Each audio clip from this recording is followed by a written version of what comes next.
కుంగినలా చేతగాని అయిపోతావు. నువ్వు శ్రమ దినాలలో కుంగిపోతే చేతగాని కూడా అయిపోతామని చెప్తున్నా. అంటే నువ్వు కృంగిపోతు శ్రమ వచ్చినప్పుడు దేవుని వైపు చూడనేది ఒకటైతే, అలాగే అపోస్తలుడైన పౌలు ఫిలిప్పీయులకు రాసిన పత్రిక 1:20 చూస్తే నీవు బెదరకుండంటే వారికి ఏమైతుందంటావు?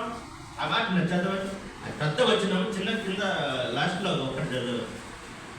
నేను వెడల్పు 1:20 అట్లు మీరు బెదరకుండుట వారికి నాశనమును మీకు రక్షణయు. మనం భయపడు శ్రమలు వచ్చినప్పుడు ఏం చేయాలన్నా, బెదరకపోతే మనకే నాశనం అవుతుంది, బెదరకపోతే బెదిరించే వాడికి నాశనం అవుతుంది. అవునా కదా? ఈ విషయాన్ని మీ వైఖరిని బట్టి మార్చుకోవాలనే మాట ఉన్నది.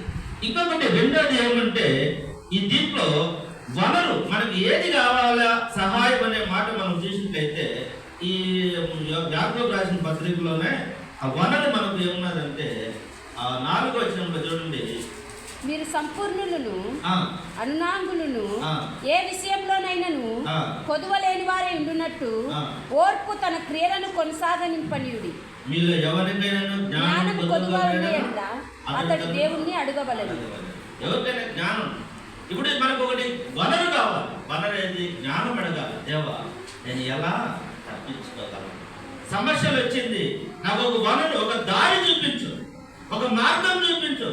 ఈ సమస్యలలో నుండి అపోస్తలుడు పౌలు చెప్తాడు, మాకు అపాయంలో ఉండడం ఉపాయం లేని వారము కాదు.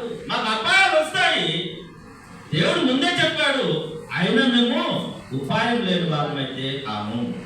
వారు ఒక దారి మీద నీ మీద వచ్చి 7 దారిలో పారిపోతారు. ఇవన్నీ మనకు తెలుసు, కానీ కొన్ని సందర్భాలలో ఎందుకు నాకు ఇలా జరిగింది, ఏమిటి అనేది ఆలోచన చేస్తావు. ఎందుకు నాకు ఇదే జరిగిందంటే నువ్వు ముందుకు వెళ్ళలేవు. ఏమిటి నెక్స్ట్, ఏమిటి, నేను ఏం చేయగలను? జెర్రీ, ఈ పుస్తకంలో జెర్రీ అని ఆయన గురించి ఉన్నారు. ఆయన ఫుట్బాల్ ప్లేయర్, మంచి ఆటగాడు. ఆయన ఆడే సమయంలో బాగా ప్రపంచ ప్రఖ్యాతి సాధించాలని, ఆ గోల్డ్ మెడల్ కొట్టాలని ఎంత ప్రయత్నం చేస్తున్నాడో, ట్రైనింగ్ లో ఉన్నాడు. కానీ ఇద్దరు వేరే వ్యక్తులు కొట్లాడుకుంటా ఉంటే వారిని విడిపించడానికి పోయినాడు. ఒక దగ్గర కత్తి నుండి, ఒక దగ్గర గన్ను ఉంది.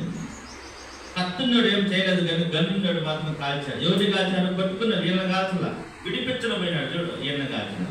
ఈయనకు ఈ శరీరం కింది భాగం అంతా పని చేయకుండా వెళ్ళిపోయాడు.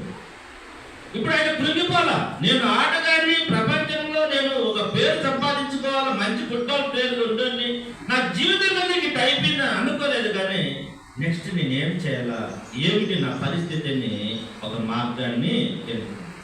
ఆ మార్గం ఏమంటే, మరి వికలాంగులు పారామిలిటరీ వాళ్ళు ఒలింపిక్స్ అని ఉంటారు కదా, వికలాంగులకు పోటీ పెట్టారు.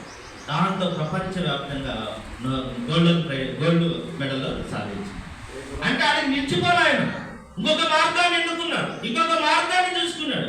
ఈరోజు సేవకులకు కానీ విశ్వాసులకు కానీ వస్తున్న శ్రమలలో దేవుడు ఏదో ఒక మార్గం పెట్టింటాడు.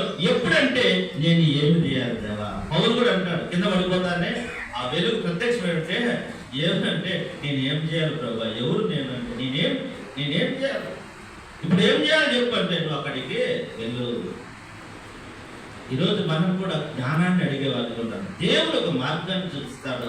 ఆ జ్ఞానాన్ని అడిగినప్పుడు ఆ వనరు మనకు ఒక సహాయము, దాని ద్వారా మనము వేరే మార్గంలో దేవుడు దాని ద్వారా ఉన్నత స్థితికి తీసుకుపోతాడు. ఇంకొక ఎగ్జాంపుల్ కూడా నేను చెప్తాను. ఏమంటే, ఒకసారి